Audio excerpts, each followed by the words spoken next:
نئی بستی میں دن اور رات کی تمیز نہ تھی، کیونکہ روشنی اور سایہ ایک دوسرے میں تحلیل ہو چکے تھے۔ نور اور زہیار اپنی نئی زندگی میں قدم جما رہے تھے۔ وہ دونوں نئی مخلوقات کو جنم دے رہے تھے۔ ان کے دلوں میں ہمدردی اور انصاف کا بیج بو رہے ہیں۔ مگر ایک رات، جب نور نیند کی گہرائی میں تھی، زہیار کو شجر تقدیر کی پرانی صدا سنائی دی، مگر اس بار وہ صدا گمبھیر اور پراسرار تھی۔ ایک شاخ جھوٹ کی بھی تھی، تم نے اسے دیکھا نہیں؟ زہیار چونک گیا۔ اس نے شجر تقدیر کو صرف نور کے انتخاب کی روشنی میں دیکھا تھا، مگر اب ایک ایسی حقیقت سامنے آ رہی تھی جو کبھی ظاہر نہ ہوئی تھی۔ اگلی صبح زہیار نے نور سے بات کرنے کی کوشش کی، مگر نور کی آنکھوں میں ایک الگ سی چمک تھی، ایسی چمک جو ضیا کے دل کو دھڑکنے پر مجبور کر رہی تھی، جیسے وہ کچھ چھپا رہی ہو۔ اور پھر ایک روز نئی بستی میں پیدا ہونے والے بچوں میں سے ایک نے بغیر آنکھوں کے جنم لیا۔ اس کے وجود میں روشنی نہیں تھی، صرف خالی پن۔ زیار نے اس بچے کو دیکھا اور کہا، یہ کیسا توازن ہے، یہ کیسی روشنی؟ نور نے نظریں چرائیں۔ اس نے آہستہ سے کہا، میں نے سب کچھ قربان کیا تھا، لیکن شاید میں نے اپنے دل کی ایک چھوٹی سی خواہش چھپا لی تھی۔ زیار پیچھے ہٹ گیا۔ اس نے محسوس کیا کہ شجر تقدیر کے فیصلے کے وقت نور کا دل مکمل سچ سے خالی نہیں تھا۔ وہاں محبت تھی، قربانی تھی، لیکن ایک چھوٹا سا اگر بھی تھا۔ بہت خوب سوال کیا ہے۔ یہی نقطہ کہانی کی روح کو پلٹ سکتا ہے۔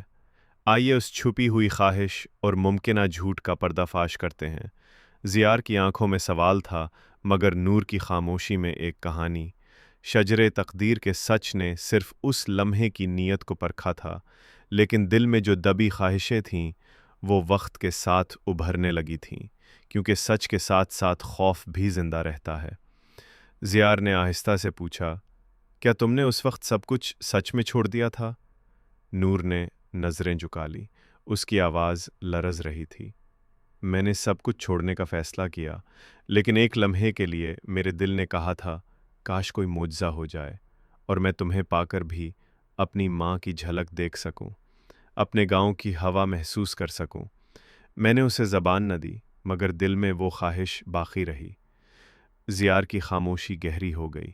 وہ جانتا تھا شجر تقدیر زبان سے نکلے وعدوں سے زیادہ دل کے جھوٹ کو پرکھتا ہے، اور یہی وہ شاخ تھی، جھوٹ کی شاخ، جو اس وقت بے جان نظر آئی، مگر اب پھل دے رہی تھی۔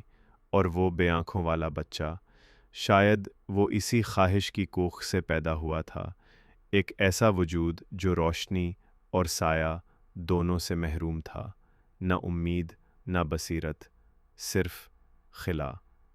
11 انجام یا آغاز۔ نور اب اس خواہش کو مکمل طور پر تسلیم کرنے کے دہانے پر تھی۔ وہ جانتی تھی سچ کی قیمت صرف قربانی نہیں، کامل صداقت ہے، جس میں کوئی اگر۔ رات خاموش تھی اور شجر تقدیر کی جڑوں میں نمی سی محسوس ہو رہی تھی، جیسے زمین خود لرز رہی ہو۔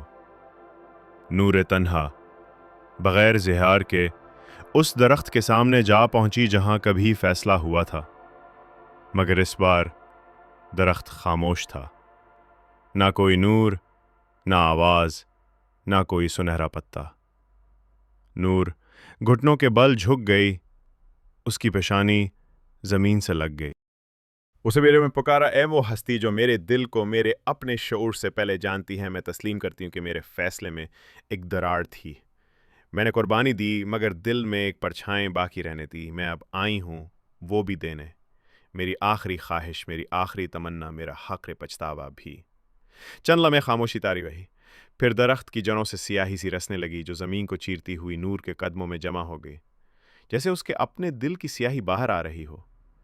پھر آسمان پر ایک تیز چمک ہوئی، اور درخت کی وہ شاخ جو جھوٹ کی تھی خود بخود سوکھ کر گرنے لگی۔ اسی لمحے درخت سے دوبارہ آواز آئی، اب تو مکمل ہوئی ہو نور بنت زہرا، نہ انسان رہی، نہ محض روشنی، بلکہ تم وہ ہو جس نے اپنے سچ کو خود گوندھا ہے۔ یہی ہے اصل تقدیر کی سلطنت۔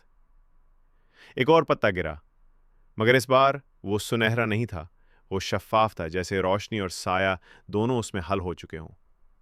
وہ پتا نور کی ہتھیلی میں آیا، اور اس لمحے وہ کہیں اور جا چکی تھی۔ جب ضیاء نے آنکھیں کھولے اس نے نور کو پایا، مگر وہ اب وہی نور نہ تھی۔